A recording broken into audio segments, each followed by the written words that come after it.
The Falcons finally beat Tom Brady in a quote unquote meaningless week 18 matchup.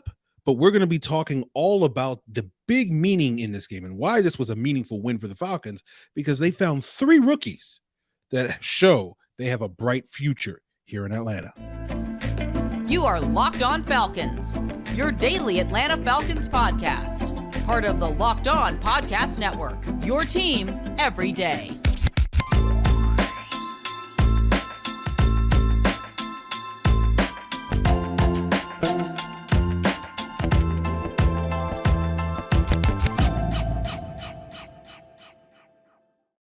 So, guys, you know me. I'm Aaron Freeman, a.k.a. Sirius Black, a.k.a. Mr. Drew, and of course, the most humble host of this illustrious Locked On Falcons podcast, part of the Locked On Sports Atlanta podcast family. And this episode of Locked On Falcons is sponsored by BetterHelp.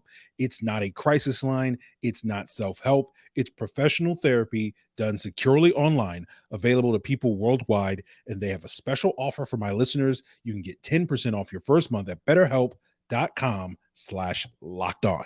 And guys, we thank you for making Locked On Falcons your first listen each and every day, Monday through Friday, Sundays as well, where we are, free and available on a variety of podcast platforms: Apple, Odyssey, Google, Spotify, and YouTube.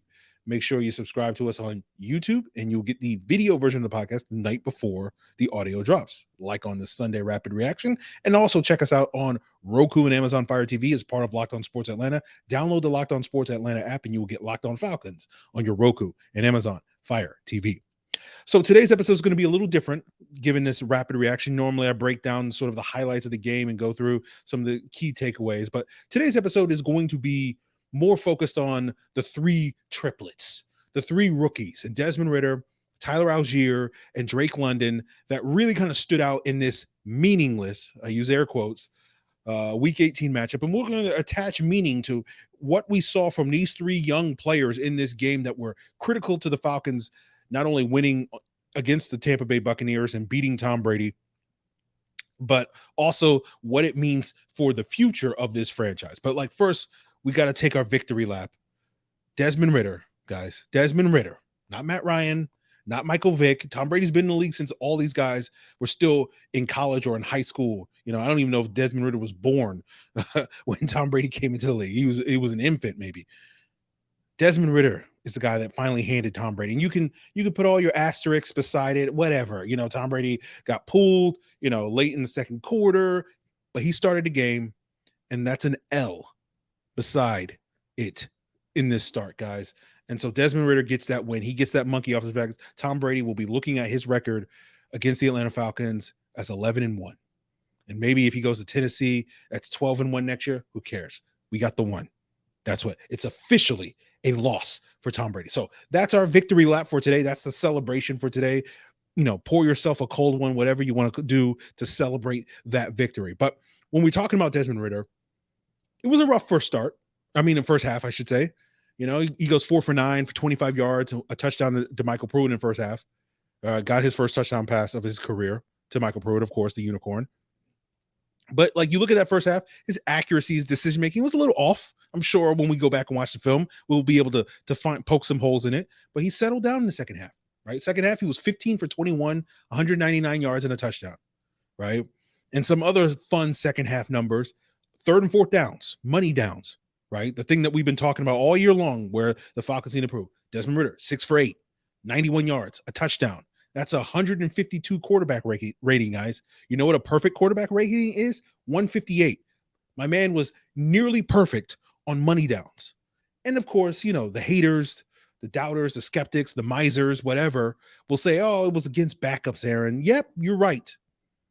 But you know what? I say, forget you guys, right? Now, normally I would be like, welcome here, because this podcast is for the skeptics, right? This podcast is especially for the people that do have some degree of skepticism, that aren't just sort of the rah fandom people, right? And I know some of you guys are see you like, hey, Aaron, you've been rah Ridder this entire time. This is an act, right? You're not being serious with this. And I'm like, no, it's not an act, right? I'm watching the film and I'm hopeful for things that I'm seeing on the film, and I'm eager to see what Desmond Ridder shows on the film this week. But I think you guys should be hopeful too. Like, this is not me blowing smoke up your butt and saying, oh, Desmond Ridder is going to be a superstar. I'm not even saying that. I'm just saying, like, there are positive things. And to me, where it is comes from when you compare where the Falcons are right now, 4 starts into Desmond Ridder's career, and compare him to some of the more recent Falcons quarterbacks, right? You look at Matt Ryan and his adjusted net yards per attempt the last couple of years, right? Adjusted net yards per attempt, that sort of quarterback efficiency metric that takes into account, yards and touchdowns and interceptions, and also sacks and yards lost, right? So if you're getting sacked a whole bunch, you're not being a very efficient passer, correct? Now, Matt Ryan's Anya, adjusted net yards per attempt, last year was 5.9. You look at his combined Anya the last 3 years in Atlanta, it was 6.2. You look at the league average across that 3-year period, it was 6.2. Matt Ryan was basically giving us average quarterback play, but he was making $30 million a year, guys. $30 million. Now you compare Marcus Mariota this past year. His Anya, 5.9, right? His career average is about 6.1. So again, career average, Marcus Mariota, career average quarterback this past year, basically the same level of efficiency as Matt Ryan in a more run-oriented offense. And we signed Marcus Mariota. And the good thing about Marcus Mariota, guys, is we basically made a lateral move from an efficiency standpoint. Still got like basically the 19th most efficient offense in the league this year. With Mariota was the starter for the first 13 games. But instead of paying $30 million for that, we only paid $7 million. And that's why the Marcus Mariota signing, despite, the criticism and all that stuff, to me was a worthwhile move for the Falcons. Now, whether, it lasted a little longer than people would have liked, again, that's a separate conversation. Now let's look at Desmond Ridder's Anya, 5.8. So not quite 5.9 the last 2 years, but just a notch below. And again, this is his first 4 starts, right? And there's only reason to think that Desmond Ridder is going to get better from this point on, guys. Right? You're going to get Kyle Pitts returning. You're going to get an improved defense. So in the future, if Desmond Ridder gets off to these slow starts, you're not going to find the Falcons falling into this massive hole, hopefully in the future. Right? And here's the kicker, guys. You know how much money the Falcons are paying Desmond Ridder over the next 3 years? $4.4 million. Total. Not in 1 year. Total. He's basically making less than $1.5 million a year. You compare that to what we were paying for Matt Ryan to basically get the same level of efficiency and production from this offense. We were paying Matt Ryan $30 million. We're paying Desmond Ridder $1.5 million. That's 5 cents on the dollar, guys. Now we sit here, not to bash Matt Ryan. We sit here, as we've said so many times on this podcast over the last couple, Matt Ryan wasn't the problem. Everything else about this football team wasn't the problem. It was the offensive line. It was the defense. It was this. It was that. Couldn't run the ball. All those various things. But what did I say on this podcast? Yep, Matt Ryan's not the problem, but he's not the solution either. But you know what the solution is? The solution is found in the 95 cents on the dollar that you're saving to basically make a lateral move at the quarterback position. And now you can invest that 95 cents of every dollar that this team has in the offensive line, in the running game, and especially in the defense, that we can now start to solve these problems. Money doesn't fix all ails, but in football, money helps. Having a little bit of money, everybody sits here and says, if I get a little bit of scratch, some of my problems are going to go away, right? Not all your problems are going to go away, but some of them, right?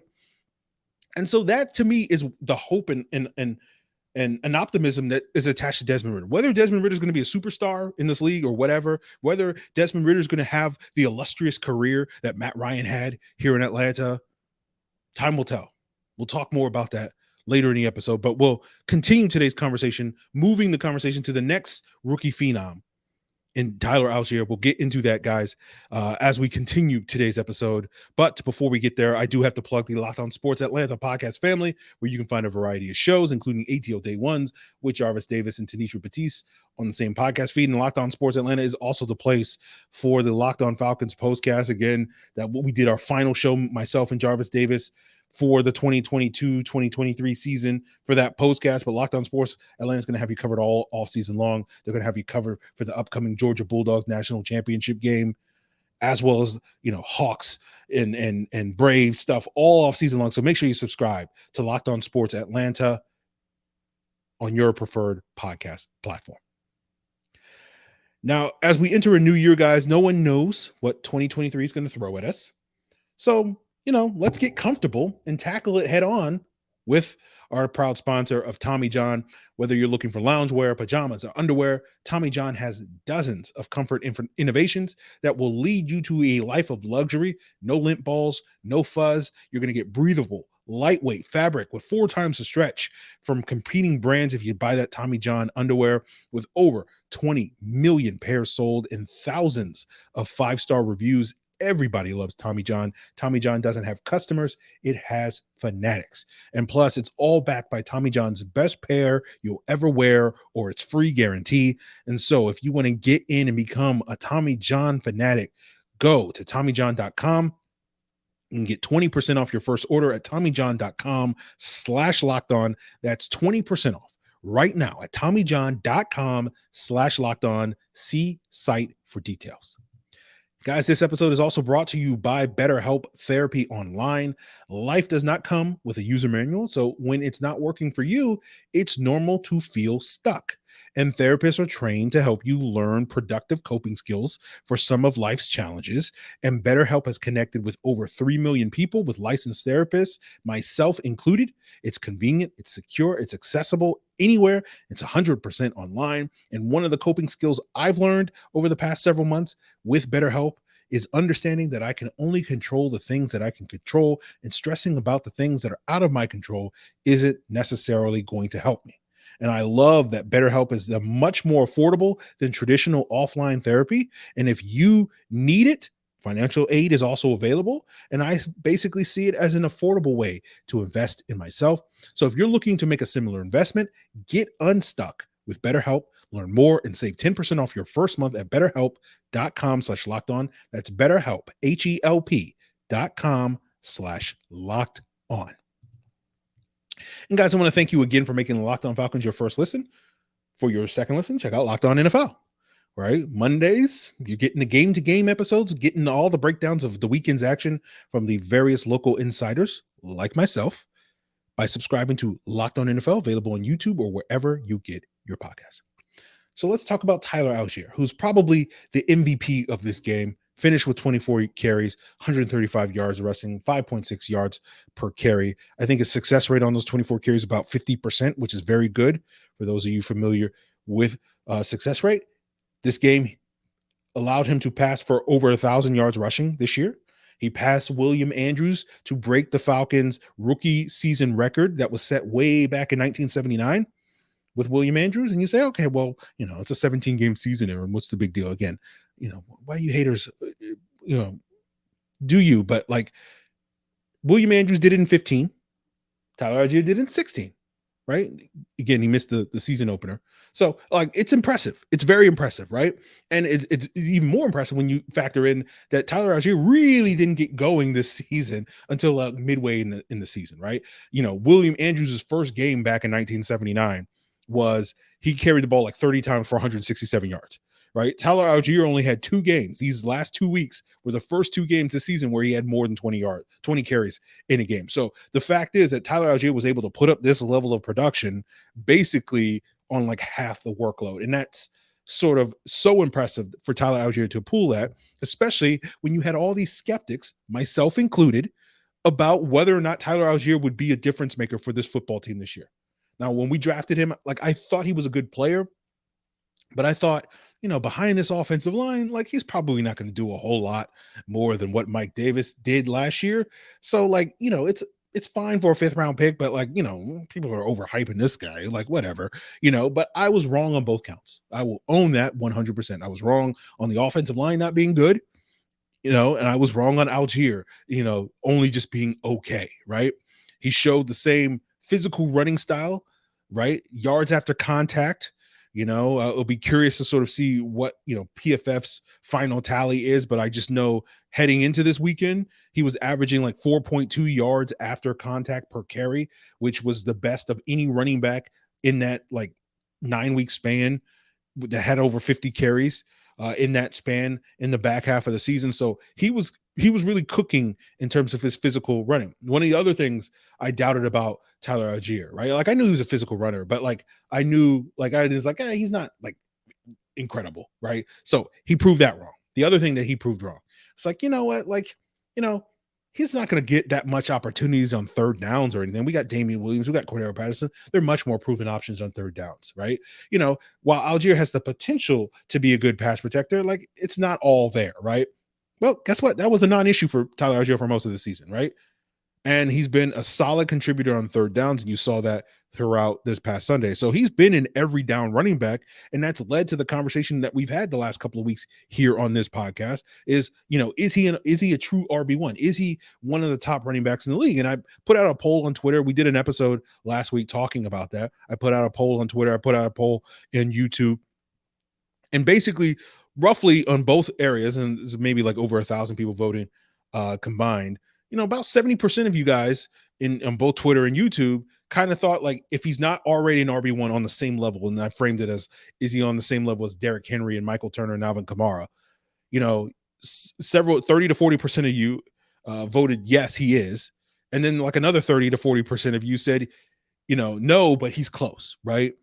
And so like, you know, I still have some skepticism over that notion, but let's talk about him in comparison to Michael Turner. Like part of the reason why I don't quite put him on the Turner level, even though he has that sort of elite after contact ability, or at least showed it in the second half of the season, is that Turner had a little bit more juice, right? Turner ran a sub 4.540, so that when Turner was able to break those runs, like he could run away from guys, and Allgeier ran like a 4.6, right? But the player I compared Tyler Allgeier to, because of that speed or lack thereof, was Jordan Howard, right? In our scouting report, I said his ceiling was Jordan Howard. They're like, that's the best version. And Jordan Howard came into this league and was very successful. Alfred Morris was another player that a lot of people compared Tyler Allgeier to coming to, especially given that he was going to play in this outside zone scheme. Howard came into the league with the Bears several years ago, had 1,300 yards rushing as a rookie.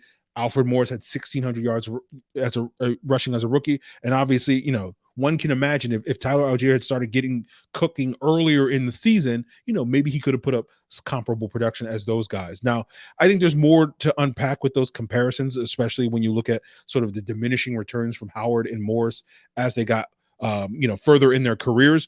But for the most part, that's a good place for Tyler Allgeier to start, and he's certainly exceeded my expectations. So, like, that's a conversation we'll unpack, you know, as the season and the offseason really progresses. But like what is true, regardless of what your personal individual opinion of Tyler Allgeier is, what we all agree on is the foundation of this offense is running the football. The identity of this offense is, you know, a physical run first attack. And Tyler Allgeier, regardless of how much upside you think he has, whether you think he's more or less or whatever, we all will agree that he is an absolute grinder, and he absolutely embodies the identity that Arthur Smith wants to bring, that physical football team that we have not seen since the heyday of Michael Turner. So I do not blame Falcon fans from hearkening back and comparing Tyler Allgeier to Michael Turner. And the thing about Michael Turner that we brought up months ago on the podcast, it's a big factor in why Matt Ryan had success early in his career. Because Matt Ryan, for the first basically 2.5 years of his NFL career, really didn't have to carry the Falcons offense. He got, you know, he was very productive not carrying the Falcons offense, but it wasn't, you know, a Matt Ryan centric offense those first couple of years, right? You look at his first 2 seasons combined, Matt Ryan averaged about 29.5 pass attempts per game. You know what Desmond Ridder has averaged, you know, in his first 4 starts, about 28.8 pass attempts per game. So it's comparable given, you know, the expectations. And I think, you know, Ritter's efficiency, Anya, is a little bit ahead of where Matt Ryan's was in his first 4 starts. If I'm not mistaken, I want to say Ryan's was like 5.3, 5.5 or something like that. Ritter's 5.8, as I suggested earlier. So, you know, again, there's positive comparisons to the last great quarterback the Falcons drafted with Desmond Ridder. But we'll leave that conversation aside and talk about the last of the 3 triplets. We're going to talk about Drake London.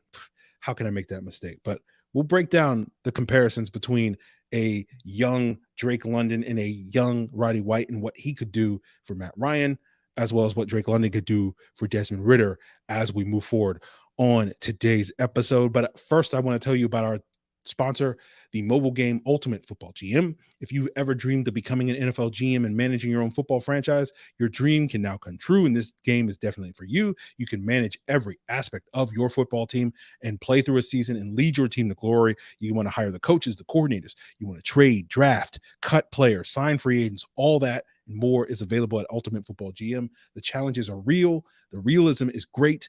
Check it out, guys. And, you can now finally prove, especially with the offseason ahead of us, you can prove you're the right guy to rebuild this Falcons team. And you can, test those skills with Ultimate Football GM.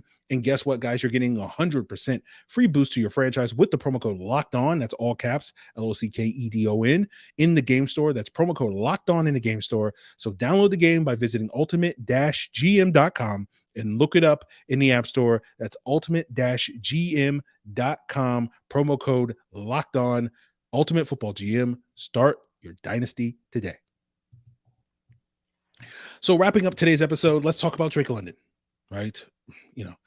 Be easy for me to confuse him with Roddy White because he put up numbers comparable to what we saw Roddy White do throughout his career in the NFL. Season high for Drake London, 8 catches, matching that. Season high for Drake London, 120 yards, his first 100-yard game of his NFL career and the season. And you look at the numbers that Drake London has put up the last 4 weeks since Desmond Ridder took over, 27 catches, 333 yards. If you were to extrapolate that 4-game sample to a full 17-game season, that's 115 catches for 1,415 yards, right? Now you look at the rookie season records, I think Jalen Waddle set it last year with 104 catches. Jamar Chase didn't set the rookie record because I think it was originally set in 1960. But the second place with the most yards, it was about 1,455. So, right around that. Now, I'm not sitting here saying that, Drake London's going to be able to sustain that in the future years, especially, with Kyle Pitts coming back and probably eating into that production and maybe a couple of other players that will be added to the lineup in the offense that will eat into that sort of production. But of course, we're talking about skepticism about these draft picks, right? Skepticism about Desmond Ridder, skepticism about Tyler Allgeier. And last I checked, there were a couple of people that were skeptical about that Drake London pick, myself included. Gasp, right? Now, it wasn't because I didn't like the player.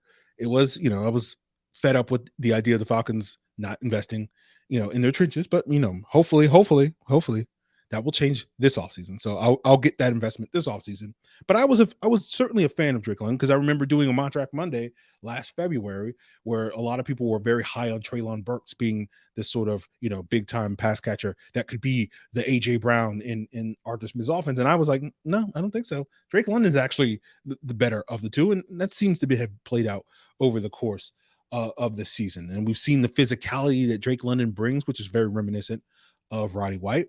Now, you can certainly poke holes in Drake London's game. You can question some of the separating skills. You can question certainly some of the fumbles and the ball security there. He almost had another fumble in this game. Fortunately, it was more the turf that caused that fumble, but that's something he's going to have to work on. And you can also sort of poke holes and Drake London doesn't have that elite vertical speed.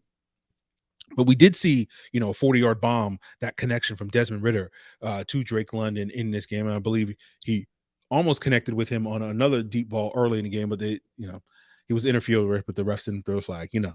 It's Bucs Falcons. They ain't gonna give us any help. But that fourth quarter 40-yard bomb was pivotal to setting up the final score to sort of put the game away for the Falcons. When Kyle Trask was at the quarterback position. But you look at sort of where Drake compares favorably to Roddy. Roddy was not a speed threat, right? It's probably a little half a step faster than Drake London, but Roddy wasn't necessarily known for being this, burner or anything. Like Roddy won, not because he was an elite separator, but he was a very physical route runner, right? Like if he could win in contested catch situations, that we've seen Drake London do that consistently throughout the season.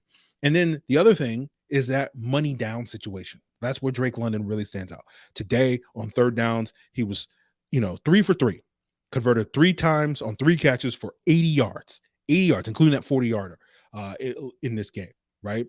And you look at, Drake London's third down production these 4 games with Desmond Ridder. 12 targets, 10 catches, 163 yards, 7 conversions, right? That's a 58% conversion rate. Again, we'll see sort of what all the numbers are, after this weekend to sort of crunch it, where Drake London ranks over this final 4-game sample in terms of his third down production. But I'm guessing he's going to be one of the 10 best receivers when it comes to third down production over these last 4 games. So that's a promising sign. And that 58% conversion rate, guys, you look at the number one receiver, at least going into this weekend in terms of the most third down conversions, that's Justin Jefferson, who went into this weekend with 27 third down conversions, right?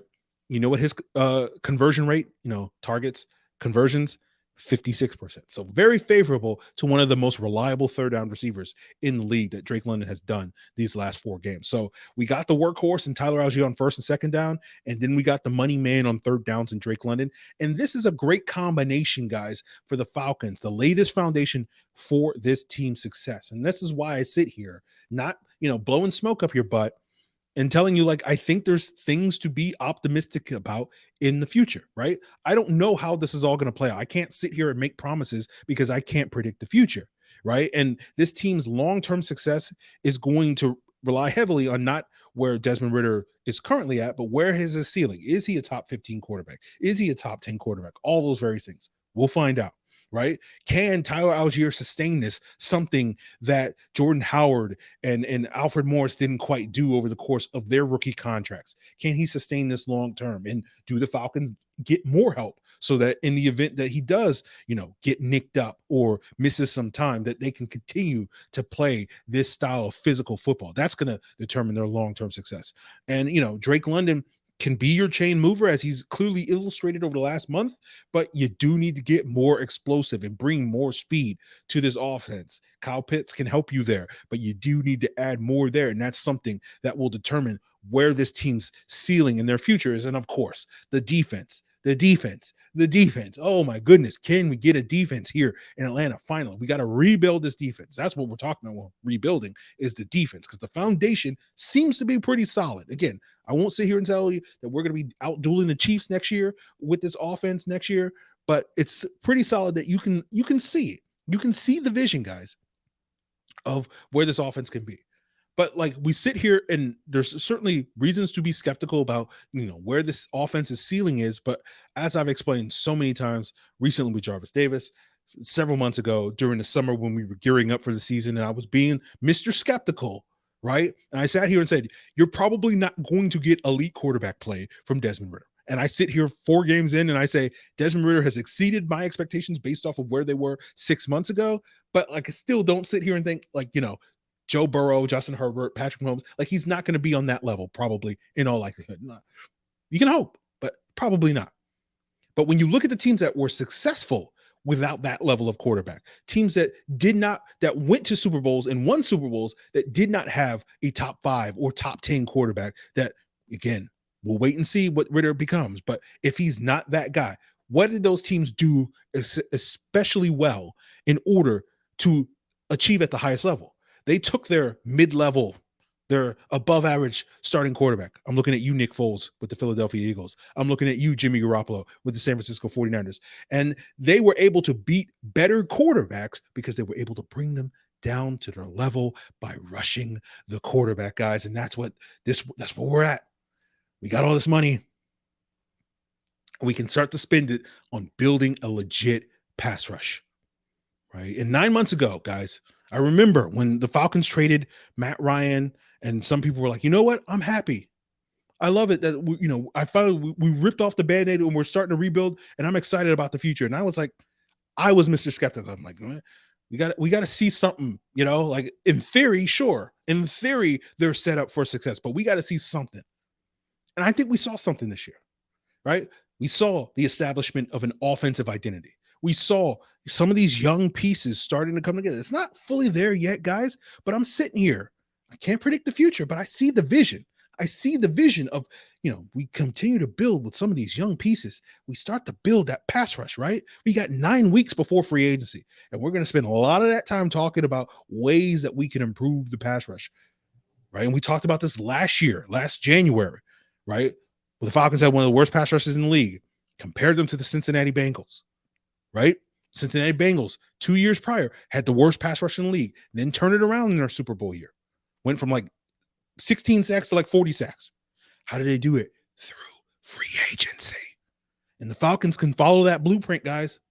Right? Again, I don't think Desmond Ridder is going to grow into Joe Burrow overnight, but we can follow a similar blueprint to what the Bengals did that were allowing them to be one of the better teams in the NFL the last couple of seasons by following that blueprint in free agency. So I sit here, if you're sitting here angry that the Falcons won this meaningless game, I'm trying to give you that meaning of what this win means for the future of laying a foundation on offense and now setting us up for us to go out there and build the defense of the future.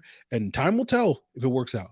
But if you want to sit here and spend the next 9 weeks butthurt about the Falcons picking, 8th or 9th or wherever they're picking instead of 6th or 7th, two draft spots, 3 draft spots or whatever, hey, do you don't let some guy on the internet tell you. As I say, I can only control the things I control, and I can't control your level of butthurtedness. But I'll sit here for the next 9 weeks. We're going to have you covered every single day as your first listen, right? I feel like this team is set up for success, right? I know some of you guys are upset. Like they might not be able to get the quarterback that you dream of that can be the Joe Burrow. We'll talk about whether or not any of these guys are on that level over the next 9 weeks, right? I'm sure some of you guys are upset. Like, man, why can we lose a couple more games so that we could be in a position to get Will Anderson or Jalen Carter? And look, 6 months ago, I was preaching on the pulpit of Will Anderson and Jalen Carter. But there's a couple other pass rushers available at the top of this draft that can really help this team move forward and make significant steps forward. And it's not just the Will Anderson, Jalen Carter show, and then everybody else sucks. So we'll talk about those guys. We'll talk about this great free agent class when it comes to the interior defensive line. Grady Jarrett.